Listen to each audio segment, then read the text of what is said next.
Usborne Young Reading Series. Hansel and Gretel. Chapter 1. Hunger in the Forest. Hansel and Gretel heard their stepmother shout, "Dinner!" and came running. It was only a slice of bread, but they were starving. Their stepmother looked even more grumpy than usual. "What do you expect?" she snapped. "With so little money, all we can afford is bread." "Here we go again." The children's father sighed. "It's not my fault. No one buys wood anymore," he said. "What with electric fires and plastic furniture." "Oh, why did I marry a poor woodcutter?" Hansel and Gretel finished the last crumbs on their plates and went to their room. "Poor Dad," yawned Hansel, "always in trouble." He blew out the candle and they tried to sleep. Suddenly, "What's that noise?" asked Gretel in a panic. "Sorry," said Hansel. "It's my tummy. I was thinking of melted chocolate and toasted marshmallows." "Oh, don't," Gretel begged. "I'm so hungry I can't sleep." As they listened to their tummies rumble, they heard more nagging downstairs. "The problem is," their stepmother was saying, "there's just not enough food for the four of us. The children will have to go." "What?" cried the poor woodcutter. "How has it come to this?" "Do you have a better idea?" she sneered. The woodcutter fell silent. "Tomorrow we'll take Hansel and Gretel deep into the forest," his wife continued, "and leave them there." "But," began the woodcutter, sounding very sad. "But what?" "You never know. Someone may find them and take them home." Chapter 2. Pebble Path. That night Gretel had nightmares about monsters in the woods. "I'm scared," she said, from under the covers. "What are we going to do?" "Don't worry," said Hansel, who was lying wide awake. "I have an idea." Quietly, he tiptoed outside. White pebbles gleamed in the moonlight.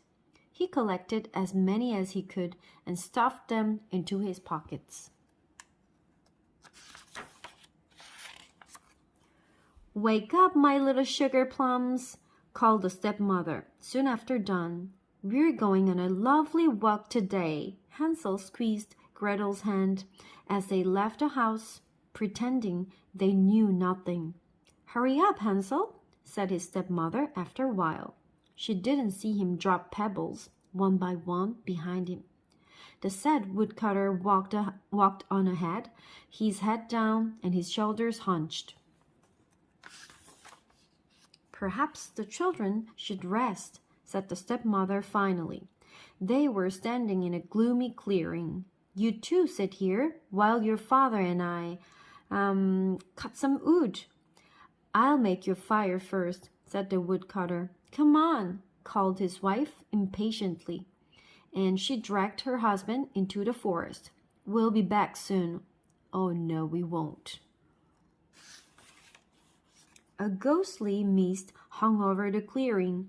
Hansel warmed his hands by the fire. "Cheer up, Gretel," he said, trying to smile. They lay down on some squishy moss and were soon fast asleep. "Tweet-too!" What was that? "Wake up!" cried Gretel, shaking Hansel. "It's already dark and I'm freezing." "What? Where?" said Hansel, looking around him. The mist had gone and a pebble gleamed in the moonlight. "Let's go," he said, taking Gretel's hand. His pebble trail led them through the shadowy forest and all the way home. Chapter 3. A Trail of Crumbs. "Hansel! Gretel!" called the woodcutter in surprise. The stepmother heard their names and froze. "Drat!" she snarled. "They're back. Stupid children, why did you wander off?" "But we didn't. We're starving," moaned Hansel. "Well, I didn't save you any lunch or dinner," said his stepmother. "What about breakfast?" Gretel asked. Here, you can have my bread, said the woodcutter. His wife scowled at him. That evening, Hansel and Gretel were relieved to be in their own room, but they didn't trust their stepmother at all.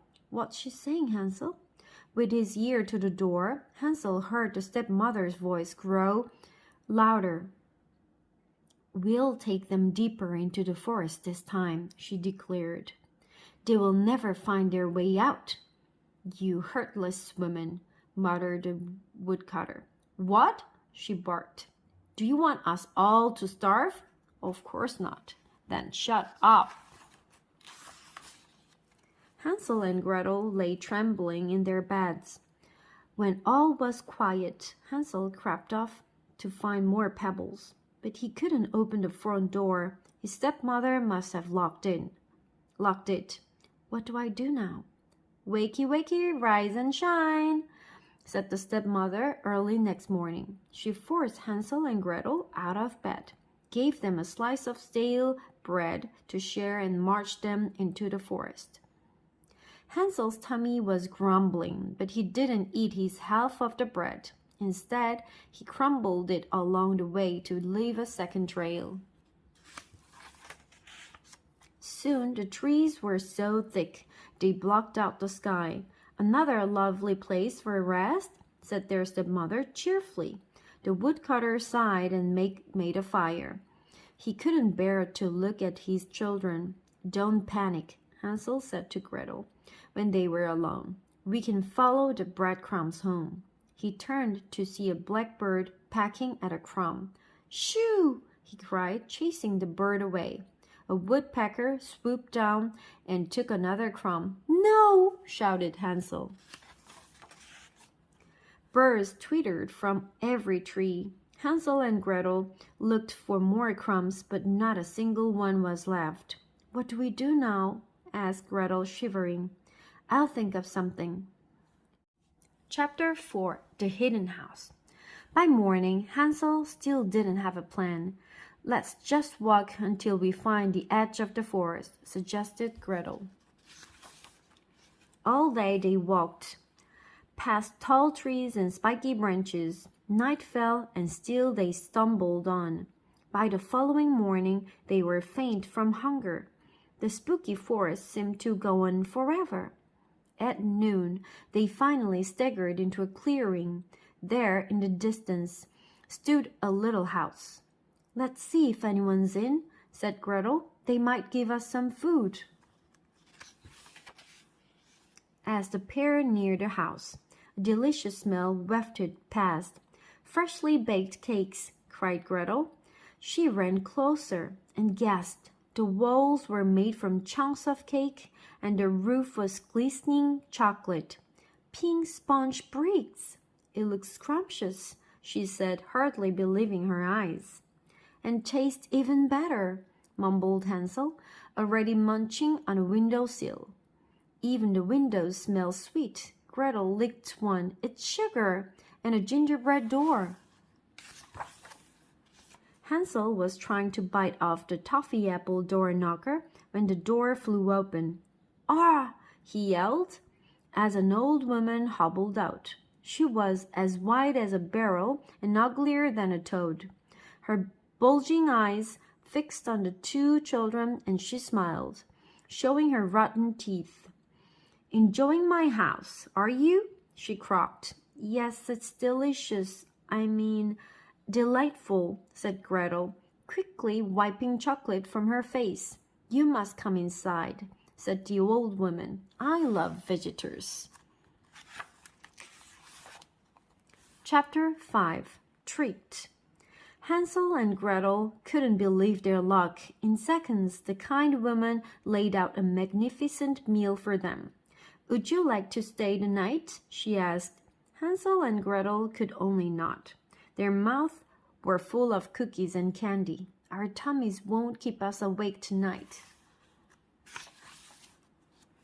Gretel woke up to see sun streaming onto Hansel's bed, but Hansel wasn't there. I bet he's already eating breakfast, she thought, and ran to join him. You are just in time to help me cook. croaked the old woman, no longer smiling. Gretel politely peeled potatoes, chopped carrots, and grated cheese. Where's Hansel? Waiting for his food.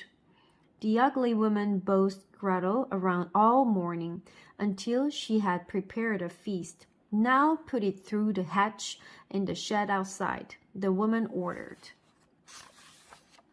Gretel was confused. She went outside and heard her brother yelling from the shed. Let me out, you old witch! Hansel, what's happened? Called Gretel. That woman's a witch, he shouted. She's trapped me with a spell. Now she wants me, fatten me up, and eat me. A cold shiver crept up Gretel's spine. Don't worry, she said, sounding braver than she felt. We'll trick her and escape.